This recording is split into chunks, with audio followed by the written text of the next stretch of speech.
नमस्कार आणि good morning सगळ्यांना. अ, आज आपण जे सेशन घेणार आहोत, त्याच्यामध्ये जसं तुम्हाला माहिती आहे, की मी नेहमी बोलते, तर मला थोडी इंटरॅक्शन आवडते. तर सगळ्यात आधी मी तुम्हाला हे सांगणार आहे, की टेक 2 मिनिट्स आणि एखादी अशी घटना किंवा एखादं असा विचार असा तुम्ही नोट डाउन करा, जो गेल्या आठवड्यात किंवा 2 आठवड्यात घडला असेल. एखादी घटना घडली आणि तुमच्या मनात खूप तीव्र भावना निर्माण झाली. असं जे काही तुम्हाला आठवेल ते वाटलं तर एका पेपरवर लिहून ठेवा आणि this is just for you to use during the session. म्हणजे जसं आपण आता बोलू त्याच्यामध्ये मी तुम्हाला एका ठिकाणी सांगीन, की आता त्या घटनेचा वापर करून आपण ही एक्सरसाइज करूयात. तर जस्ट टेक अ मिनिट.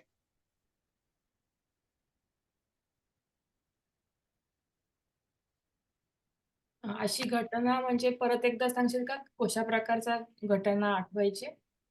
हां, एखादी अशी घटना, की ज्याच्यामुळे तुमच्या मनात तीव्र भावना निर्माण झाली. मग अच्छा. ती कुठलीही असो, चांगली भावना, वाईट भावना, तुम्हाला डिस्टर्ब करणारी असेल हं. किंवा तुम्हाला आनंद देणारी असेल. ओके.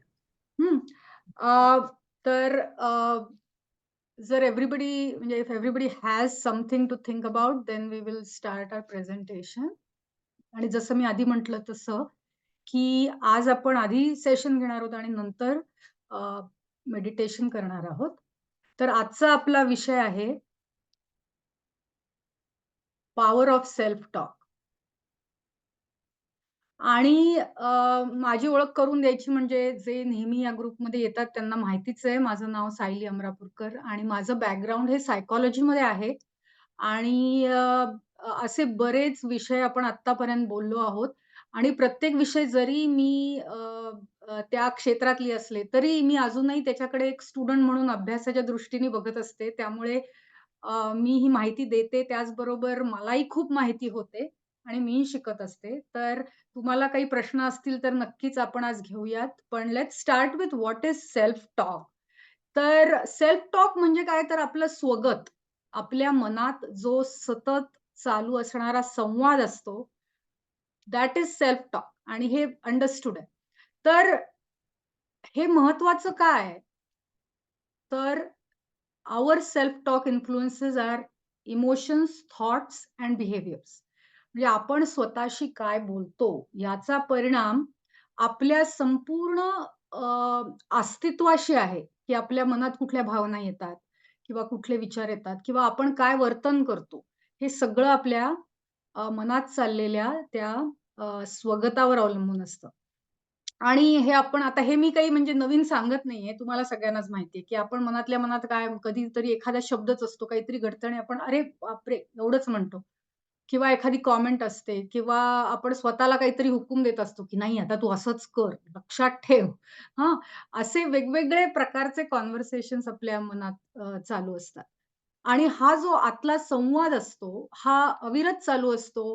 अगदी लहान मुलांपासून मोठ्या माणसांपर्यंत प्रत्येकाच्या मनात चालू असतो. आणि अगदीच म्हणजे just for the sake of understanding we can say की 3 प्रकारचे हे संवाद असू शकतात. हां, एक म्हणजे पॉझिटिव्ह, जसं स्वतःला चांगले एन्करेजिंग असे स्टेटमेंट्स म्हणणं, की "हां, मी हे करू शकते" किंवा "मला हे जमणार आहे" किंवा "अरे वाह! किती छान वाटतंय" किंवा "हा पदार्थ किती छान लागतोय." हां, हे पॉझिटिव्ह स्टेटमेंट्स झाले.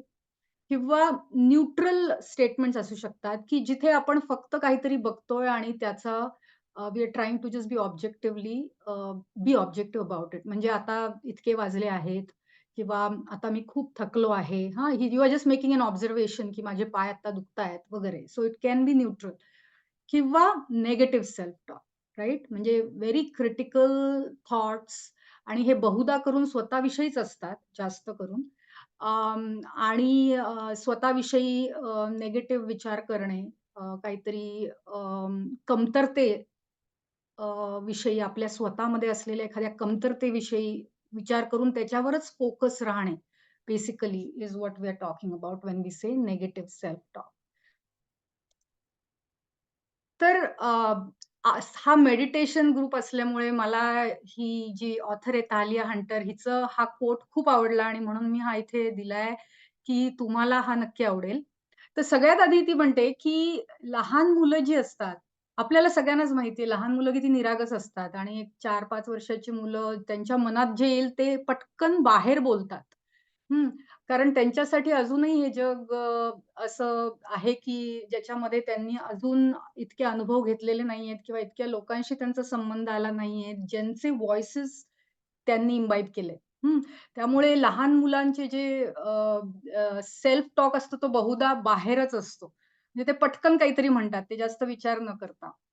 आणि जसं-जसं आपण मोठं होतो, तसं-तसं हे आजूबाजूचे जे सगळे आवाज आहेत, मग ते आपल्या आप्तेष्टांचे असतील, आपल्या टीचर्सचे असतील किंवा आपण जे वाचतो, ऐकतो, अनुभवतो, ते हळू-हळू आपल्या स्वगताचा भाग व्हायला लागतात. आणि ती इतकं सुंदर लिहिते, की "my dear, the voice in your head, that is not truly you. You mistake it for being you, but that voice is a collection of all the beliefs, opinions, and messages that you have ever heard from the outside world that your mind has received and is narrating back to you."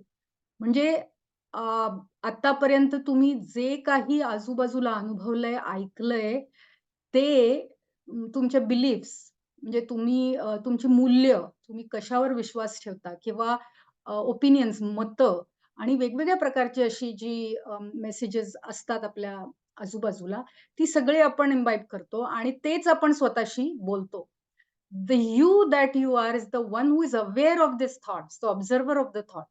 म्हणजे आपण meditation करताना जे म्हणतो, की मनात विचार येतायत, ते येऊ द्या. ते कंट्रोल करायचा प्रयत्न करू नका. जस्ट बी अवेअर की हे थॉट्स आहेत. सो ते तिने इतकं सुंदररित्या लिहिलंय, की अगेन आपण म्हणलो positive thoughts, negative thoughts. The voice that tells you that you aren't good enough, you are not pretty enough, not successful enough. हे सगळे जे आहेत थॉट्स हे कुठून तरी तुम्ही ऐकले असतील लहानपणापासून आत्तापर्यंत आणि म्हणून they have become a part of the story you tell yourself. आणि मग of course the next question becomes okay, so how do I take care of it? तर हे जस्ट एक सुंदर वाक्य होतं जे मला तुम्हाला दाखवायचं होतं. तर what are the sources of self talk? म्हणजे प्रत्येक जणाचा स्वगत, प्रत्येक जणाचा स्वतःशी असलेला संवाद हा वेगळा असतो. अगदी वेगळा असतो. एकच म्हणजे प्रत्येकाच्या मनात तोच विचार येणं हे सहज शक्य नसतं. तर असं का होतं? तर आत्ता ती म्हणाली तसं, की लहानपणापासून आपण आपल्या आजूबाजूला म्हणजे आता एक लहान मूल घेतलं, तर त्याचं विश्व किती छोटं असतं. आई-वडील किंवा घरातली जी माणसं असतील ती भावंडं, ते विश्व. आजकाल त्याच्यामध्ये तुम्ही मीडिया ॲड करा, सगळ्या प्रकारचे हे ॲड करा. मग जसं-जसं ते मोठे होतात, तसं-तसं शाळा आली, त्यांचे शिक्षक आले, त्यांचे मित्र-मैत्रिणी आले किंवा इतर इन्फ्लुएन्सेस आले आणि असं होता-होता आपण जसं मोठं होतो, तर हे सगळं आपण इम्बाईब करतो आणि लोकं आपल्याविषयी काय म्हणतील, काय म्हणतात, त्यांनी काय म्हणायला पाहिजे, याविषयीचे आपले आयडियाज तयार होतात आणि त्यानुसार आपला सेल्फ टॉक डेव्हलप होतो. तर हे दुसरं वाक्य आहे. "The sad thing is that we don't even realise that we have internalised someone else's view of us." आणि बहुधा असंच होतं, की तुम्ही विचार करा, असं येतं मनात, की आता माझी बहीण असती ना, तर ती असं म्हणाली असती किंवा कित्येकदा इथे जोक्स पण लोकं करतात, की "oh, my mom came out of my mouth." म्हणजे मी माझ्या आईसारखंच बोलायला लागली हां, तर हे काय आहे basically we have internalised those voices of people around us. आणि त्याचा आपल्यावर खूप खोलवर परिणाम झालेला असतो, पण आपल्या हे लक्षात येत नाही. आपण असं धरून चालतो, की हां, हा माझ्या मनात जो आवाज चाललाय हा मी आहे. मला असं वाटलं, मी असा विचार केला वगैरे, वगैरे. तर हे लक्षात घ्यायला पाहिजे, की हा जो सेल्फ टॉक आहे, हा आपण कुठून इंटरनलाइज केला आहे. आणि again there is no one source. It's from several different sources. तर that is something to think about. मग असं लक्षात आलं रिसर्चनी, की हा जो सेल्फ टॉक आहे, अ, हा एक तर नॉर्मल आहे. पॉझिटिव्ह, निगेटिव्ह दोन्ही सेल्फ टॉक असणं अगदी नॉर्मल आहे. पण अनफॉर्च्युनेटली आपल्या मनात जे विचार चालतात किंवा आपला जो स्वतःशी होणारा संवाद असतो, ह्याच्यात 70% हा नकारात्मक विचार असतो किंवा नकारात्मक बोलणं असतं. आणि हे बोलणं कशाविषयी असतं? तर अगेन हे रिसर्चने दाखवलंय, की it's mostly about things that we value. हं. तर फॉर एक्झाम्पल स्वतःमध्ये असलेली आपल्या आपल्या मनात आपण निर्माण केलेली एखादा इन्फिरियरिटी कॉम्प्लेक्स न्यूनता वाटणं, की ती व्यक्ती माझ्यापेक्षा चांगलं कसं करू शकते? अगेन तुम्ही लहान मुलांचं उदाहरण घेतलं तर लहानपणी की तिचं हे माझ्यापेक्षा जास्त चांगलं कसं?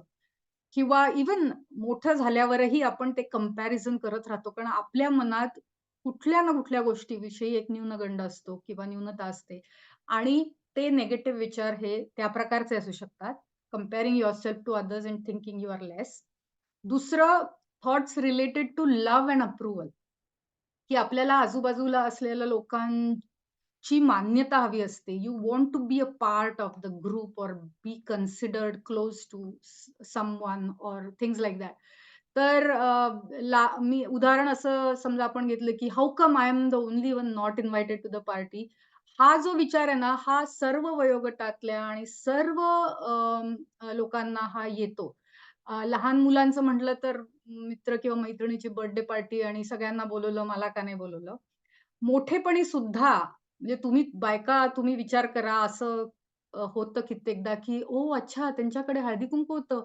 यावर्षी मला नाही बोलवलं." हां, असं येतच विचार मनात किती नाही म्हटलं तरी. का? तर असं काही नाही, की त्यामुळे तुम्ही खूप वाईट वाटलंय तुम्हाला किंवा तुमचा अपमान झालाय. पण ती जी एक बेसिक ह्युमन व्हॅल्यू आहे to be a part of the group, to be connected, to feel loved and approved. ज्याला आपण आजकाल फोमो पण म्हणू शकतो, फिअर ऑफ मिसिंग आउट, की you want to be in the in group. तर त्याविषयीचे असू शकतात. पण again the emotion that it created in you was negative, right? की तुम्हाला वाटलं यू आर लेफ्ट आउट. तिसऱ्या प्रकारचे थॉट्स असू शकतात कंट्रोल सीकिंग. अगेन आपल्याला माहिती आहे, की सगळ्या गोष्टी आपल्या कंट्रोलमध्ये नसतात. काही गोष्टी असतात, काही आपल्या कंट्रोलच्या बाहेर असतात. पण आपल्या मनात हे काय असतं, की सगळं मला हवं तसंच झालं पाहिजे. तो जो असतो त्याच्यामुळे अ, तो एक होऊ शकतं, की घरात आपण म्हणू शकतो, की बायका कधी-कधी म्हणतात, की "हं, माझं कुणीच ऐकत नाही. या घरात माझं कुणीच ऐकत नाही." हे पूर्वीच्या काळी खूप ऐकलेलं वाक्य आहे. किंवा खेळताना मुलं म्हणतात, की "हां, मी म्हणेल तसंच सगळं झालं पाहिजे." स्वतः कंट्रोल ठेवण्याचा जी आपली टेंडन्सी असते ती. तर ह्या 3 प्रकारचे जनरली निगेटिव्ह थॉट्स आपल्या मनामध्ये सतत चालू असतात. तर हा जो विचार आहे ना, की अ, आ आपले जे बिलीफ्स आहेत त्याच्यामुळे आपण अपसेट होतो. हा विचार काही नवीन नाही. हा 2000 वर्षापूर्वी एपिक्टेटसनी पण सांगितलं होतं, की "men are disturbed not by the events, but by the views which they take of them." हं. आणि आपण याची उदाहरणं बघणार आहोत. आता फॉर एक्झाम्पल अगदी सोप्या शब्दात सांगायचं झालं, तर समजा पाऊस पडायला लागला. आता पाऊस पडला हा एक इव्हेंट आहे. ही एक घटना घडली.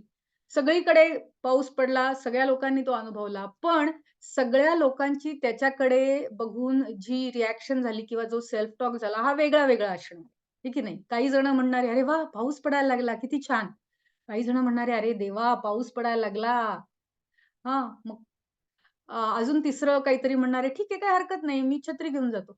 असे वेगवेगळे लोकांच्या मनात संवाद चालू होतात. तो पाऊस हा एकच ऑब्जेक्टिव्ह ही घटना घडलेली आहे. तर असं का होतं? खरं म्हणजे जर एखादी घटना घडली, तर सगळ्यांच्या मनात सेमच विचार यायला पाहिजे ना. जर त्या घटनेमुळे ते विचार येत असतील तर. पण नाही, ते विचार त्या घटनेमुळे येत नाहीयेत.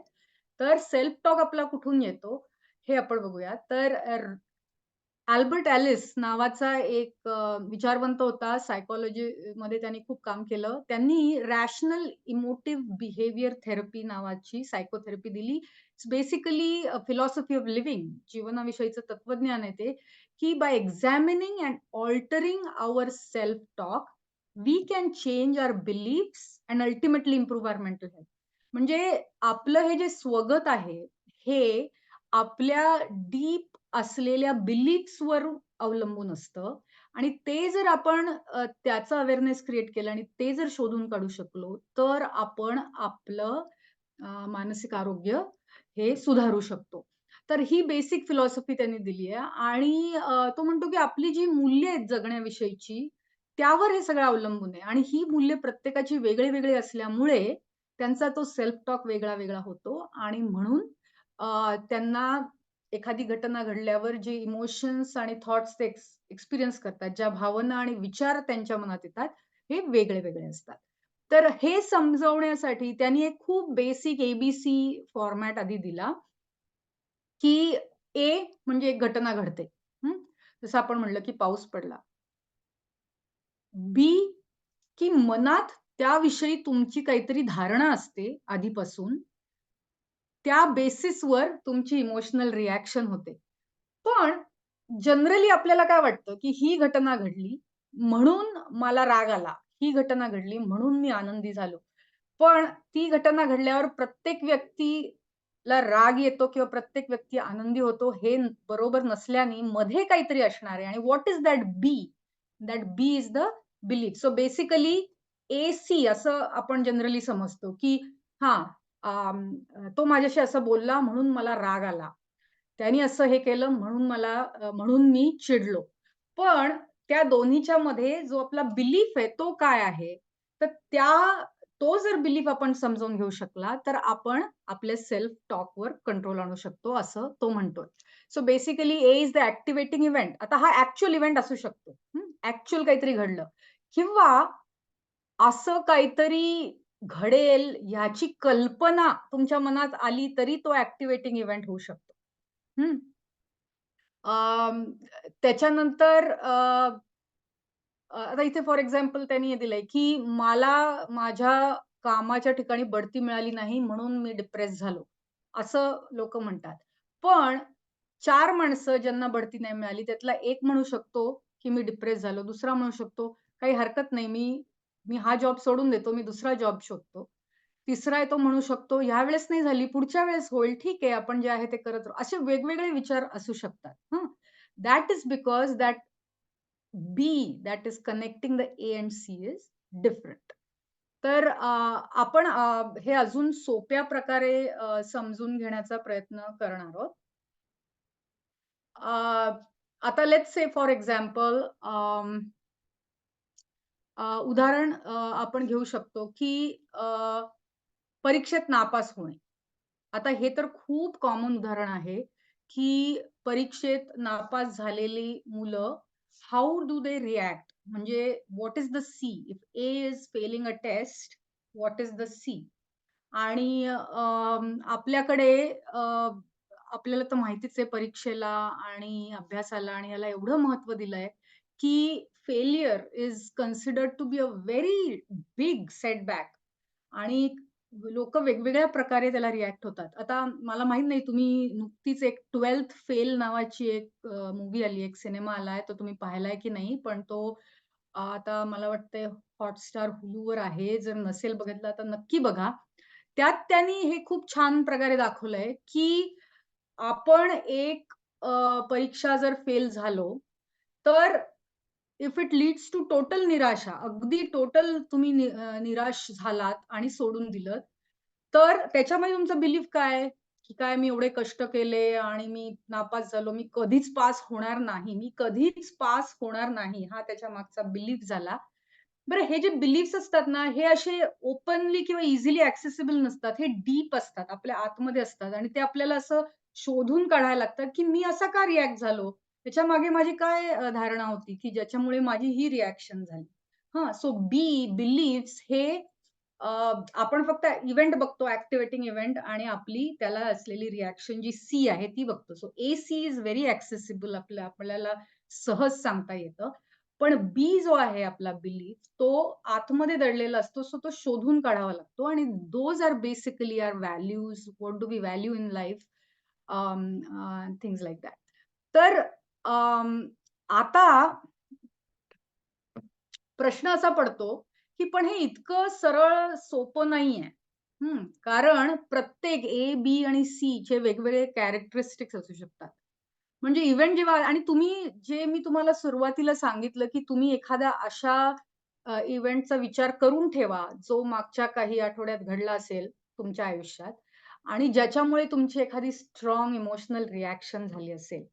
तर मग आता तो इव्हेंट तुम्ही डोक्यात घेऊन बघू शकता, की that event will be either something that has happened now, may be recently or in the past, even few months back or few years back, or something that is going to happen in the future. म्हणजे पुढे काहीतरी होणार आहे, पण त्याचं already तुमच्या मनात एक चित्र आहे आणि that event is creating certain emotions in you, right? बरं तो खरा असू शकतो, की खरंच असं घडलंय किंवा इमॅजिनरी असू शकतो, की तुम्ही जस्ट ते इमॅजिन करताय. इंटरनल असू शकतो किंवा एक्सटर्नल असू शकतो. इंटरनल असू शकतो म्हणजे तो तुमच्या मनातच आहे, मनातच राहणार आहे आणि मनातल्या मनातच तुम्ही ऑलरेडी तो खरं असल्यासारखा विचार करताय आणि एक्सटर्नल म्हणजे खरंच तो बाहेर घडला आहे आणि तुम्ही त्याला रिएक्ट. तर त्याचप्रमाणे जे इमोशन्स आहेत आपल्या, ज्या भावना आहेत, त्याही त्या प्रकारच्या असतात. म्हणजे आता जर मागे काहीतरी घडलं आणि त्याविषयी तुम्हाला मे बी खंत वाटतीये किंवा वाईट वाटतंय, किंवा पुढे असं होईल हा विचार मनात येऊन तुम्हाला अँक्साइटी वाटतीये किंवा तुम्हाला काळजी वाटतीये. हं. तर असं तुमच्या इव्हेंटवर तुमचे कॉन्सिक्वेन्सेस अवलंबून असतात. पण जे मधले बिलीफ्स असतात, हे प्रत्येकाचे वेगळे असतात. मी जसं म्हटलं तसं. तर हे एका कंटिन्यूअमवर असतात, अनहेल्दी पासून हेल्दी पर्यंत. म्हणजे तुम्ही त्याचा विचार कसा करताय, की जर बिलीफ असा असेल, की मला नेहमी परीक्षेत यश मिळालंच पाहिजे, मला नेहमी ते ए मिळायलाच पाहिजे, असं जर तुमचं बिलीफ असेल अंडरलाईन, तर जर तुम्हाला एक विशिष्ट फेल्युअर आलं किंवा परीक्षेत पास नाही झाला किंवा एक लो लो ग्रेड मिळाली, तर तुमची इमोशन त्यानुसार असणार. काही जण असे असतात, की बी, सी काहीही मिळालं, डी जरी मिळाला तरी हां, ठीक आहे बाबा पास झालो ना, चला मजा, असा विचार करतात. आणि काही जण म्हणजे ए मिळाला तरी पण मला ए प्लसच का नाही मिळालं? हां, म्हणून काळजी करत बसतात. तर हे त्यांच्या बिलीफवर अवलंबून आहे. तुमचा बिलीफ किती हेल्दी आणि किती अनहेल्दी आहे याच्यावर अवलंबून आहे. दुसरं म्हणजे अ, आपले भावना ह्या फक्त अशा म्हणजे रडून, हसून किंवा बोलून एक्सप्रेस होत नाही. तर त्या वेगवेगळ्या बिहेवियर्स मधून पण एक्सप्रेस होतात. कित्येकदा लोकं बघा जेव्हा काळजी करतात, तेव्हा अशा फेऱ्या मारतात. तुम्ही बघितलंय का? किंवा तुम्ही स्वतः मारत असाल, की एका जागी बसत नाहीत, फेऱ्या मारतात किंवा उगीचच असा पाय हलवत बसतात आणि त्यांनाही कळत नाही, की ते काय करतायत. दुसरं कोणीतरी त्यांना सांगतं, की "तू किती वेळचा पाय हलवतोयस? थांबव तो पाय हलवायचा." मग त्यांच्या लक्षात, "अरे, माझ्या लक्षातच नाही आलं." तर किंवा मला पण एक सवय जी म्हणजे नखं अशी चावायची, नखं तोडायची. तर हे सगळे जे आहेत ना, हे कंपल्सिव्ह बिहेवियर्स आहेत आणि हे आपल्या नकळत आपण करत असतो to deal with that emotion. हां, जी कुठली इमोशन आलेली आहे. चौथी गोष्ट म्हणजे फिजिकल सिम्प्टम्स. आता कित्येकदा असं होतं, की काहीतरी घडतं.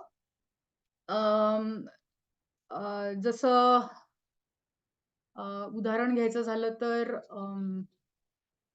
कुठलीतरी एक एकदम अशी ट्रॅजिक घटना घडते, ज्याने तुम्ही एकदम हादरून जाता आणि मग त्या दिवशी तुम्हाला खूप ताप येतो किंवा तुम्हाला पोटात दुखायला लागतं आणि तुम्ही डॉक्टरकडे जाता, हे सगळ्या टेस्ट्स वगैरे करता आणि डॉक्टर म्हणतात, "काही झालेलं नाहीये. Physically you are fine." तुमचे हे सिम्प्टम्स आहेत हे सायकोसोमॅटिक आहेत. सायकोसोमॅटिक म्हणजे काय? की ते जे घडलं त्याचा तुमच्या मनावर जो परिणाम झाला, त्याच्यातून ज्या भावना आणि विचार निर्माण झाले, त्यांनी तुमच्या शरीरावर हा परिणाम झालाय. म्हणजे असं नाही की तुम्ही खोटं बोलताय. असं नाही की तुमचं पोट दुखत नाहीये. असं नाही की तुम्हाला ताप आलाय ते खोटं दाखवतंय थर्मामीटर. नाही, फिजिकली ॲक्चुअली तुम्हाला ते होतंय. पण ते त्या सायकॉलॉजिकल ह्याच्यामुळे निर्माण झालेलं आहे. तर हे खूप कॉमन आहे आपल्याकडे, की मधलं हे जर आपण बिलीफ समजून नाही घेतलं, की मला कशामुळे झालाय, की असं घडलं आणि ह्यामुळे मला खूप तणाव निर्माण झाला आणि तो मी मनात साठवू नाही शकत. त्यामुळे माझ्या शरीरामध्ये तो दिसतोय. हं. तर असा हा विचार करण्यासारखी गोष्ट आहे. Again please use your on personal example. आपण इतर एक्झाम्पल्स आता बघणार आहोत. अ, अल्बर्ट एलिसनी ही इतकी छान पूर्ण थिअरी आणि how to use it in psychotherapy हे डिस्क्राईब केलेलं आहे. तर त्याच्यात तो सांगतो, की आपले जे सगळे बिलीफ्स आहेत ना, हे आपण 3 प्रकारचे मध्ये मोडू शकतो. हां आणि त्याला तो इरॅशनल बिलीफ्स म्हणतो. म्हणजे तर्कहीन अशा ह्या विचारसरणी आहेत. आणि ह्या कशाविषयी असतात? इधर स्वतःविषयी असतात, लोकांविषयी असतात किंवा मग जनरल समाजाविषयी असतात. आणि ह्या जनरली डिमांड्स असतात, की हे असंच झालंच पाहिजे, अशा डिमांड्स असतात. आणि ह्या बिलीफ्सला तो 3 मस्ट्स म्हणतो. तर ह्या 3 मस्ट्स कुठल्या आहेत? तर I must do well end win the approval of others. जसं आपण पहिलं म्हटलं, की आपल्याला इतरांचं अप्रूव्हल हवं असतं. You want to be appreciated for your performance or for what you do or what you are. आणि जर तसं झालं नाही, तर आय एम नो गुड. तर ही जी भावना असते, ही again it's well ingrained inside you. आणि जर असं झालं नाही, तर मग काय होतं आपल्याला अँक्साइटी, डिप्रेशन, शेम. आपला आपला समाज इंडियन कल्चरमध्ये तर शेम आणि गिल्ट हे खूप प्रॉमिनंट आहेत. का तर मनात ही भावना असल्यामुळे आपला सेल्फ टॉक त्याप्रमाणे निर्माण होतो. दुसरी इरॅशनल बिलीफ आहे, की other people must treat me fairly, kindly. आणि जर तसं झालं नाही, तर they are not good people. And they should be punished. तर आता हे जरी इतक्या ह्याच्या शब्दात असलं, तरी ह्याचे वेगवेगळे रूप आपल्या मनात असतात, की आपण एका प्रकारे काहीतरी एक्स्पेक्ट करत असतो आणि तसं घडलं नाही, तर आपल्याला भयंकर राग येतो, की असं कसं झालं? मला कसं नाही मिळालं? तर जर आपण थोडंसं एक स्टेप बॅक घेऊन विचार केला, तर लक्षात येतं ह्याच्या मागचा आपला बिलीफ काय आहे, की मला हे मिळालंच पाहिजे, समोरच्यानी माझ्याशी असं वागलंच पाहिजे, तो मला असं म्हणूच कसा शकतो? हं. आणि मग ह्या ह्या इरॅशनल बिलीफमुळे आपल्या भावना कुठल्या असतात? राग किंवा कुठल्यातरी प्रकारचा व्हायलन्स, पॅसिव्ह अग्रेशन. इथे अमेरिकेत तर बऱ्याच ठिकाणी आपण ते बघतो, की लोकं असं तोंडावर नाही म्हणणार, पण त्यांच्या मनात ते असतं आणि मग ते वेगवेगळ्या प्रकारे बाहेर येतं. त्याला पॅसिव्ह अग्रेशन म्हणतात. तर हा दुसरा इरॅशनल बिलीफ झाला. आणि तिसरा इरॅशनल बिलीफ आहे, हा जगाविषयीचा आहे, की I must get what I want when I want it. आणि जे मला नकोय, I I shouldn't get it. Uh, जर आता हे पण तुमच्या लक्षात येते म्हणूनच त्याला इरॅशनल बिलीफ असं म्हटलेलं आहे, की मला जे हवं ते मला मिळालंच पाहिजे. हं. आणि जर तसं झालं नाही तर बिचारा मी. हां, असा हा जो सेल्फ पिटीचा भाव किंवा जर माझ्या नशिबात असेल तर मिळेल, नसेल तर नाही मिळणार. मग काय? मग you just put everything on that, procrastinate. आणि you don't take ownership of it basically. तर हे डिमांडिंग नेचर जे आहे ना, की असंच झालं पाहिजे, ह्या बिलीफमुळे मेनली हे प्रॉब्लेम्स होतात. तर आता हाऊ टू ओव्हरकम इट? की can we be less demanding, more flexible so that it leads to healthy emotions and behaviours. तर हे जे मधला बी आहे, हा जर आपण ओळखू शकलो, तर ती मेक आहे सगळ्याची. की त्या बिलीफ्स आपले काय आहेत, ते हेल्दी आहेत का अनहेल्दी आहेत? आणि जर ते इरॅशनल असतील, तर ते कसे फाईट करायचे? Basically that's it. तर आता तुम्ही जे उदाहरण घेतलं असेल, त्याचा आपण वापर करूयात. आणि आधी मी हे उदाहरण वापरून सांगते आणि मग आय वुल्ड लव्ह की जर तुमच्यापैकी कोणी शेअर करणार असेल तुमचं उदाहरण, तर we can put it into this diagram and see how it works. तर काय पुढे आधी सुरुवातीला एलिसनी ए-बी-सी हे मॉडेल दिलं आणि मग त्यांनी बरं आता हे कळलं आम्हाला, की this is how self talk works, म्हणजे आपल्या बिलीफ्स किती महत्त्वाच्या आहेत वगैरे, वगैरे. तर मग हाऊ टू यूज इट आणि टू आवर बेनिफिट. तर तो म्हणतो, की although we cannot totally get rid of our irrational beliefs किंवा our negative self-talk, we can work at eliminating the tendency towards negative self-talk. हां. तर त्यांनी हे सांगितलं, की लेट्स से एक्टिव्हेटिंग इव्हेंट. आता हे उदाहरण मला वाटतंय मागे एकदा अंजलीनी पण वापरलं होतं तिच्या सेशनमध्ये म्हणून मी पण तेच वापरतेय, की जर एक्टिव्हेटिंग इव्हेंट असा असेल, की तुमचं मुलगा-मुलगी शाळेतून घरी आले, हायस्कूलर धरूया आपण. आणि आले, पटकन बॅग टाकली आणि सरसर त्यांच्या रूममध्ये गेले. आता तुम्ही तिथे दारात उभ्या आहात हसत, की अरे आता आपला मुलगा येईल. मग आपण त्याला हे करून दिलेले जे काही तुम्ही केलेलं असेल पदार्थ तो देऊ. मग शाळेविषयी तो बोलेल किंवा जे काही तुमचं मनात तुम्ही ऑलरेडी ठरवून ठेवलेलं असेल. आणि जर तो असाच सर्कल निघून गेला, तर तुमच्या मनात पहिलं काय थॉट येईल, पहिला काय विचार येऊ शकतो, जर तुम्ही पटकन हे केलं, की "अरे, असा कसा हा? मी इथे दिवसभर एवढी राबून सकाळपासून हे करून ह्याच्यासाठी हे करत असते आणि हा साधा एका शब्दाने माझ्याशी बोलला नाही." हां, म्हणजे किती उद्धटपणा आहे किंवा किती डिसरिस्पेक्टफुल आहे किंवा काय जे काही तुमच्या मनात आणि फीलिंग अँगर किंवा जे काय आहे रेज. तर एलिस सांगतो, इथे आपण हा आपला जो थॉट आहे ना, हा कॅच करून डिस्प्यूट करता येतो का ते बघूया. तर जर आपण हा हा विचारच ठेवला आणि डायरेक्टली त्या मुलापाशी गेलो, तर काय होईल? आर्ग्युमेंट होईल, भांडण होईल. तुम्ही काहीतरी बोलाल, तो काहीतरी बोलेल आणि अजूनच रागारागी होईल आणि दोघांनाही वाईट वाटेल. तर तो म्हणतो, की हे डिस्प्यूट करून जर तुम्ही बघितलं, की "अरे, हा असा का वागला? हां, मी इथे उभी आहे, तरी हा मला काहीच म्हणजे अॅक्नॉलेज पण नाही केलं. पटकन बॅग टाकून वर गेला. हा बरा आहे ना? हं. Is there an alternative explanation other than the fact that he is rude आणि ह्याला काही माझी हेच नाहीये, परवाच नाहीये वगैरे. So you can think maybe he is tired, maybe शाळेत काहीतरी झालं.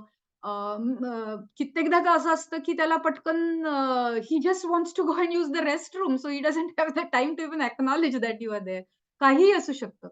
तर just taking that minute and trying to think of all those possibilities and then going to him and trying to tell him, की "हे बघ मी असं-असं तुझ्यासाठी हे मी छान पोहे करून ठेवले किंवा जे काही सँडविच बनवून ठेवलं. तू आल्यावर तुला हे द्यायचं होतं आणि तुझ्याशी बोलायचं होतं, पण तू तर काय हॅलो पण नाही म्हटलास, तसाच निघून गेला." आणि the conversation that you will have with him after that will definitely be different than what you would have before you disputed your thought, right? तर आणि शेवटी तो जो आहे इफेक्ट तो पण त्यांनी तिथे डिस्क्राईब केलेला आहे, की either both are angry, both withdraw and your relationship is negatively affected can be one effect or the alternative effect if you dispute your thought and try to think of consequences would be build your relationship confidence and both will be happy. तर हे एक अगदी सोपं उदाहरण आहे आणि I know it is not that simple. हे खूप अवघड आहे. Especially when we are in the moment to catch ourselves and then analyze our emotion and thought and then dispute it. ह्याच्यासाठी लागणारा वेळ, एनर्जी आणि मानसिक एनर्जी मुख्य म्हणजे ही आपल्याला लागते. पण दिस इज जर आपण हे पूर्ण असं उलगडून बघितलं तर this is what self talk is all about and this is how we can try to be more conscious and change it. तर मी इथे एक मिनिट थांबवते आणि मला विचारायचंय की कुणाला शेअर करायचं आहे का तुमचं अ, तुमचं एखादं उदाहरण? जर तुम्ही कम्फर्टेबल तुम्हाला वाटत असेल, तर I would love to here.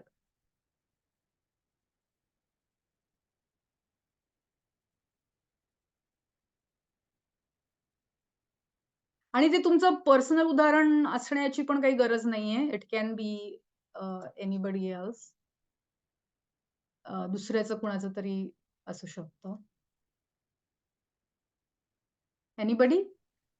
Hi, this is Swati. I would like to maybe what I do sometimes, similar concept मी वापरते, तो सांगू का? हो, हो. सांगा. तुम्ही आत्ताच म्हणालात, की तो मुलगा आला घरात आणि पटकन just went upstairs, didn't talk to you. मी असं करते, बरेच वेळा आपण ड्राईव्ह करत असतो, कोणीतरी फार फास्टात तुमच्याकडे कट करतो. हं. नेहमीच आहे, ओह बॉय! हॉर्न वाजवणं किंवा इम्पल्सिव्ह रिएक्शन होते. तर मी जस्ट असं त्यांना रिअली घाईची बाथरूमला जायचंय त्यांना लेट हिम गो. असं म्हणजे that makes a smile on your face as well as just changes the mood, your reaction to that event. अगदी बरोबर आहे. अगदी बरोबर आहे आणि हे खूप छान उदाहरण आहे रोड रेज. येप. असं प्रत्येकाच्या बाबतीत घडतं, पण प्रत्येकजण वेगवेगळ्या प्रकारे त्या सिच्युएशनशी डील करतो. सगळेजण अगदी लगेच रागाने हे होऊन शिव्या घालत नाहीत. हं. काही जण म्हणतात, "जाऊ दे बाबा, त्याला जास्त घाई आहे आपल्यापेक्षा." माझा नवरा त्यांना ऑर्गन डोनर्स म्हणतो, की इतक्या फास्ट चाललेत, की हे बघ हे आपले ऑर्गन डोनर्स आहेत असं. म्हणजे प्रत्येकाची त्या गोष्टीशी डील करण्याची आणि त्याच्यातून आपल्या मनात कुठले विचार आणि भावना येतात, हे करायची पद्धत वेगळी असेल. But that's how you are trying to deal with being positive about that. छान उदाहरण होतं. अजून? ज्यांचं म्हणजे आपलं ब्रेन स्पॉन्ज सारखं असतं आणि ज्यांच्याकडे ऑलरेडी खूप निगेटिव्हिटी आहे आणि त्याच्यात थोडीशी जरी 1% जरी भर पडली, तर ते असे एक्झॉस्ट होऊन आपल्यावर सगळं ते पोर आउट करतात. तर त्यासाठी त्यांच्या रूट कॉज ऑफ दॅट शोधून काढायला पाहिजे. हां, हां. तर तेच तो बी जो मधला आहे, काय बिलीफ आहे, तो जर आपण लक्षात घेतला, तर आपण समजू शकतो. तर छान. आपण पुढे जाऊया. आय एम हॅपी की तुम्ही हे स्वतःच्या अनुभवाला अप्लाय करत आहात.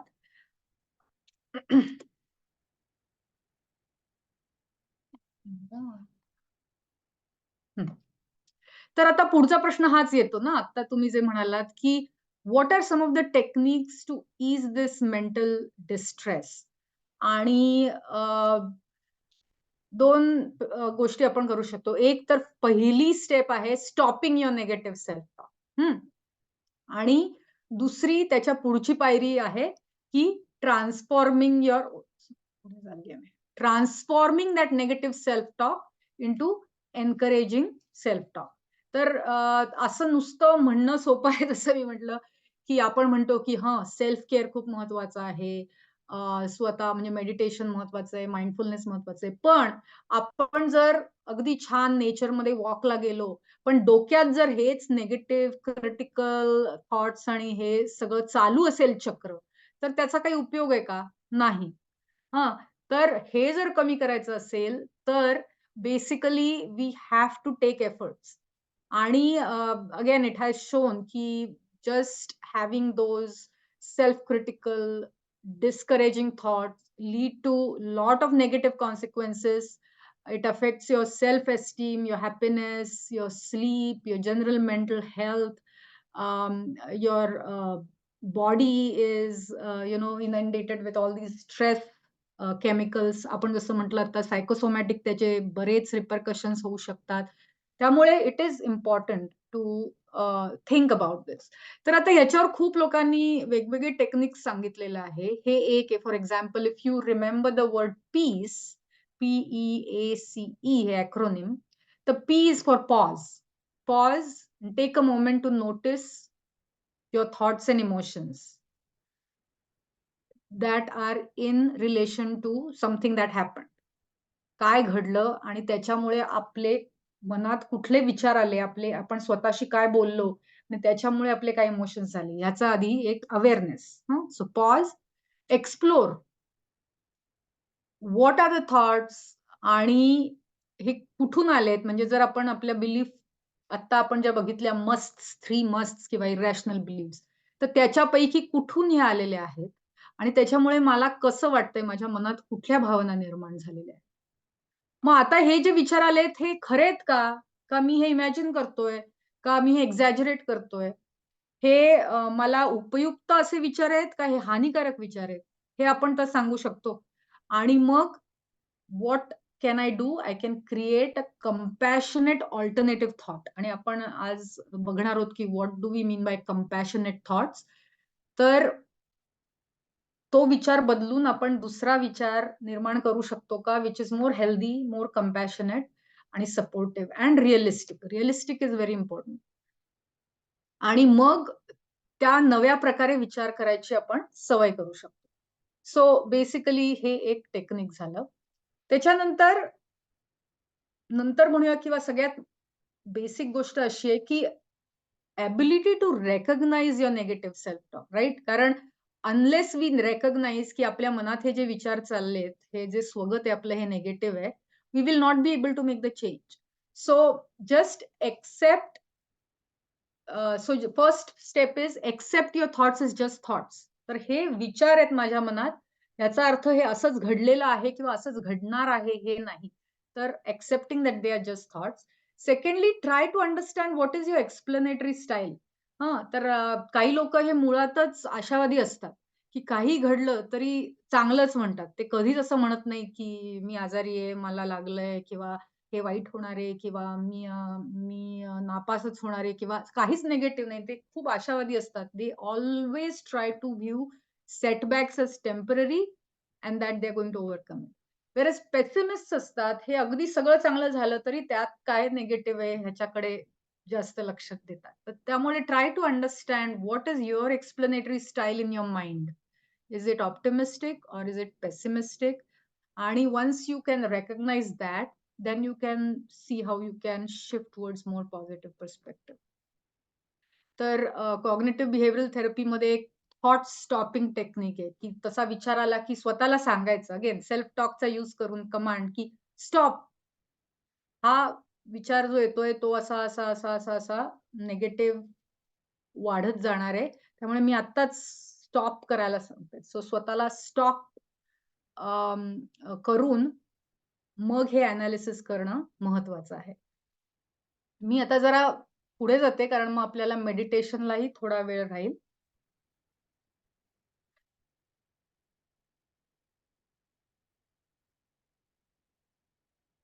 The stopping negative self-talk and replacing it with self-compassion messages जसं मी म्हटलं तसं. तर सेल्फ कंपॅशन म्हणजे काय? की जसं आपण इतरांविषयी आपल्याला कंपॅशन वाटू शकतं, की कुणी दुःखात आहे, कुणाला काहीतरी इजा झाली आहे आणि मग आपल्याला you you try to identify, you try to empathise with that person. Same way can you do it for yourself? की आता मला हा त्रास होतोय आणि suffering is a part of life, but I am going to be kind to my self. आणि हे कशातून आपण करतो तर mindfulness. First step is mindfulness, being aware की मला हा त्रास होतोय.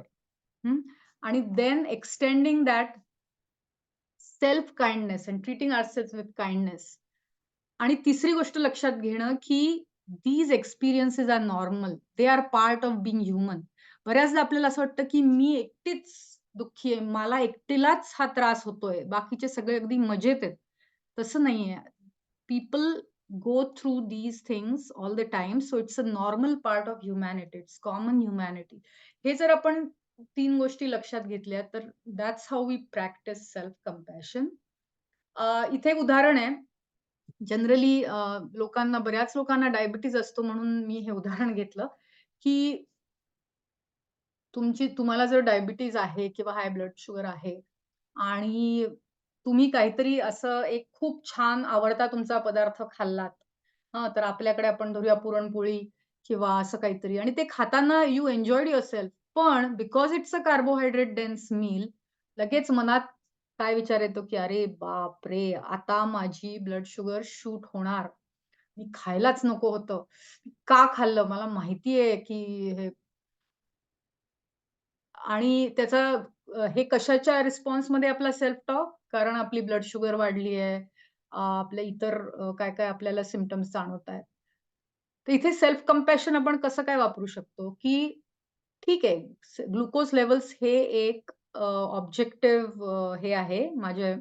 मी हे खाल्ल्यामुळे माझी ब्लड शुगर वाढते हे माहिती आहे आपल्याला. तर मी काय करू शकतो, की next time I should remember की ह्या-ह्या पदार्थांनी हे होतं आणि हे होणार आहे.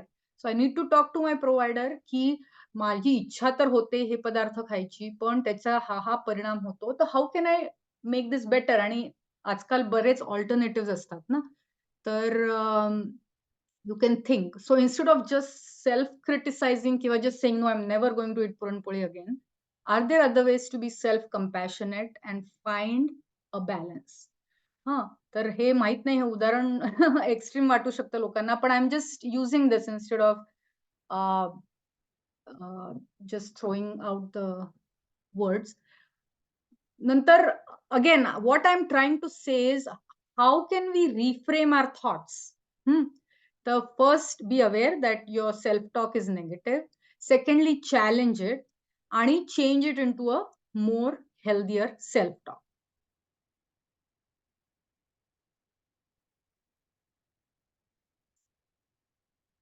सगळ्यात महत्वाचं आहे, की स्वतःला हे सगळं करत असताना चीअर अप करत राहणं. आणि the inner smile is a smile which you give to yourself.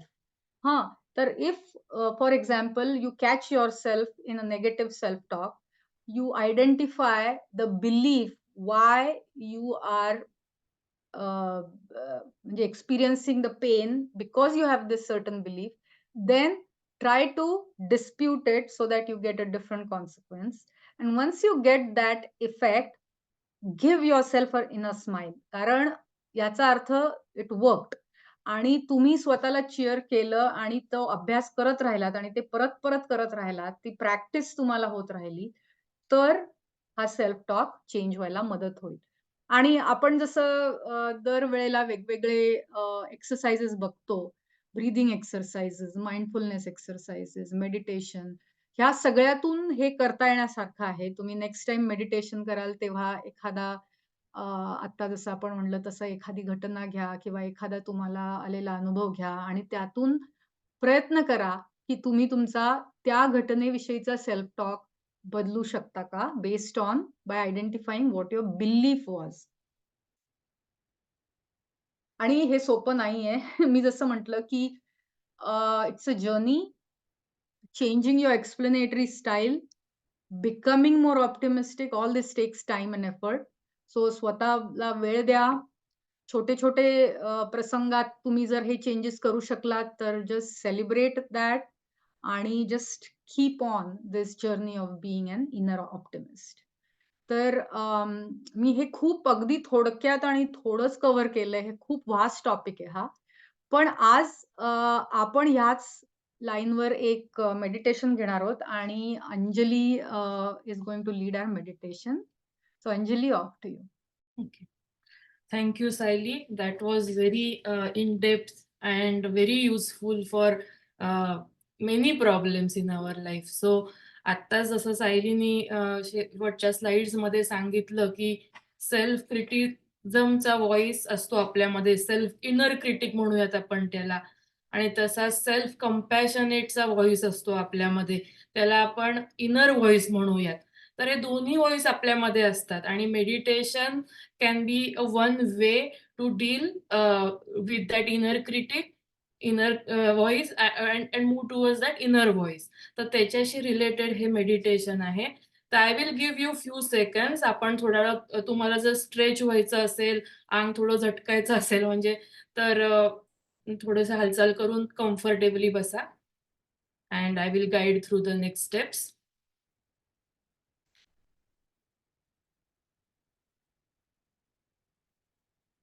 Sit comfortably wherever you are. Feel your legs touching the ground. Feel your hands resting on your lap. Relax your tummy area, soften it. Relax your shoulder area. Feel your eye area, soften it, relax it. And feel your whole body sitting. And as you feel your body sitting, you will note that body is breathing. Normal, natural breathing. Breathing in, breathing out. Gently noting in as you breathe in and out as you breathe out. Breathing in, bringing awareness to your body sitting. Breathing out, relaxing your body. So this breath is your anchor. Wherever you get distracted, you come to this anchor and begin your meditation by feeling your body sitting. This meditation, we are going to do one reflective thinking. It's called remembering your goodness. And this can be useful whenever you find yourself ruminating on the things that you regret and the mistakes you are made. You can do this meditation.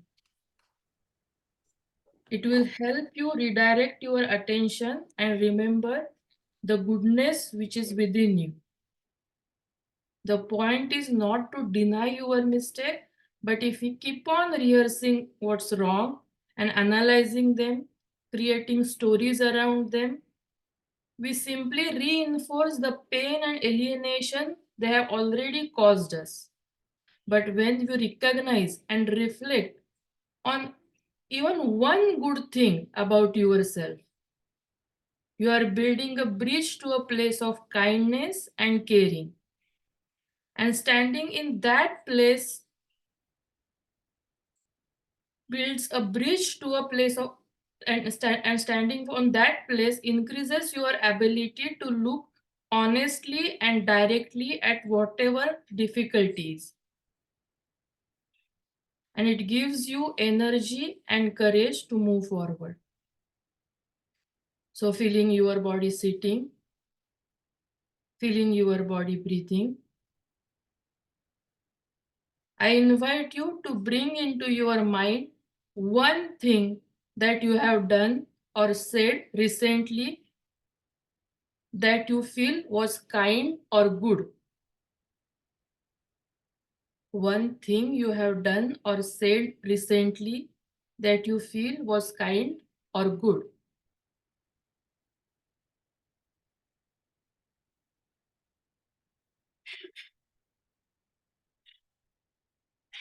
It does not have to be newsworthy. Maybe you smiled at someone or listened to their story. Or maybe you let go of your annoyance at the slow checking clerk. It could be you may be generous at to someone. You sat down to do some sadhana, some meditation. Maybe you thanked someone.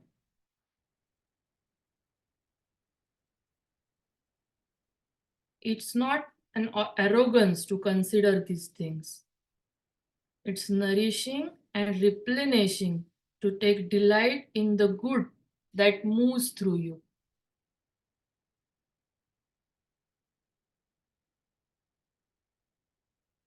Or you might think of a quality or skill in yourself that you like or appreciate. Perhaps you are enthused about helping others learn or committed to practice patience towards someone.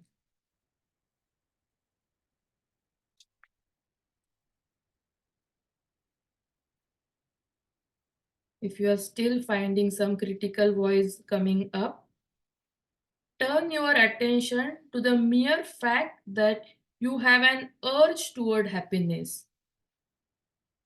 There is kindness and beauty in that. Or simply recall that all beings everywhere want to be happy. Everybody wants to be happy. Never feel ashamed of your longing for happiness. Recall that this is your birthright. Seeking happiness is not the problem. The problem is that we often do not know where and how to find genuine happiness. So we make the mistakes that cause suffering for ourselves and others.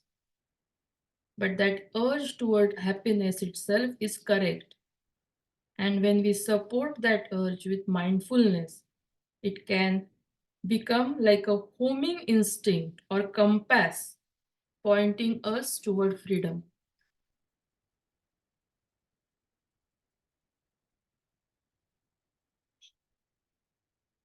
If any impatience or judgment emerge during this meditation, don't feel as though you have failed. This is entirely natural. Simply allow the negative reaction to go away as a wave on the beach. And see if you can return to the positive contemplation without self-criticism.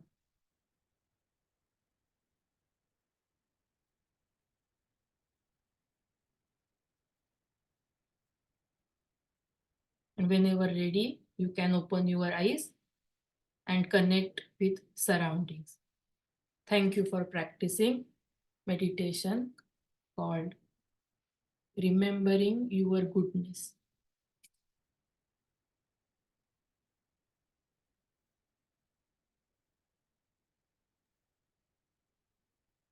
Thank you Anjali. Thank you Sayali. ते काही questions आहेत question chats मध्ये. तर आता कुणाला काही बोलायचं असेल, कमेंट करायचे असतील, क्वेश्चन्स असतील तर आपल्याकडे वेळ आहे थोडा. थँक्यू.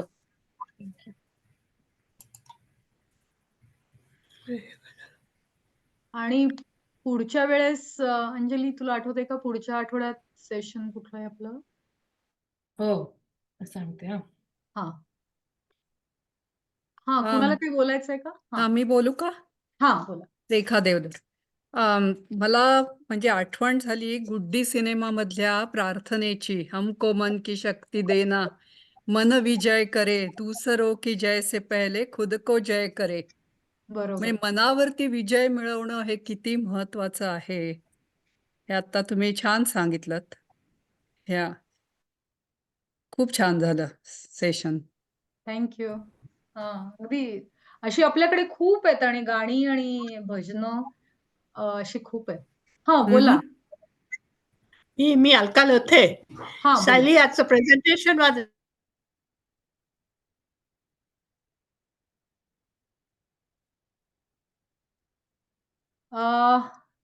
मला वाटतंय तुमचं हे झालंय. स्क्रीन फ्रीज झाली.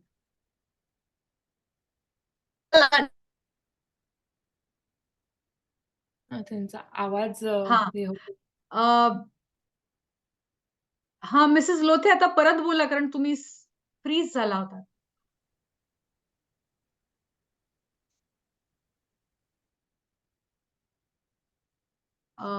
त्यांचा हे होत नाहीये.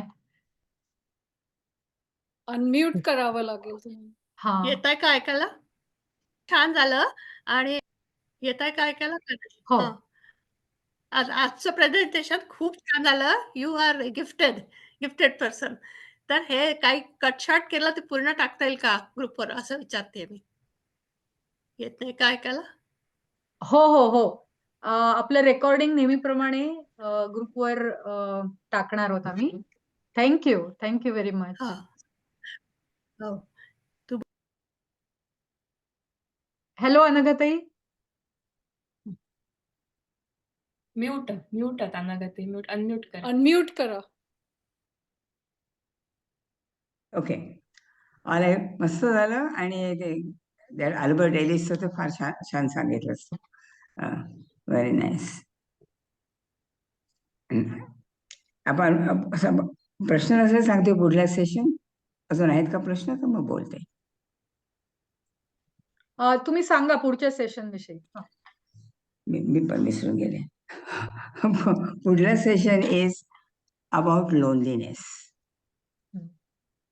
आणि it is going to be about loneliness. What are the reasons how we feel lonely, and what are the strategies of coming out of loneliness?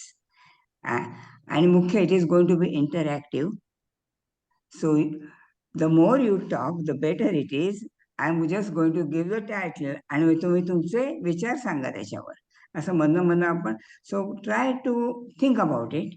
कारण loneliness is very common. It is universal. Everybody feels lonely at some time. So think about it, give a thought to your loneliness or in general your experiences and talk about it. So that's what I want to say, and we'll see you next week. Thank you.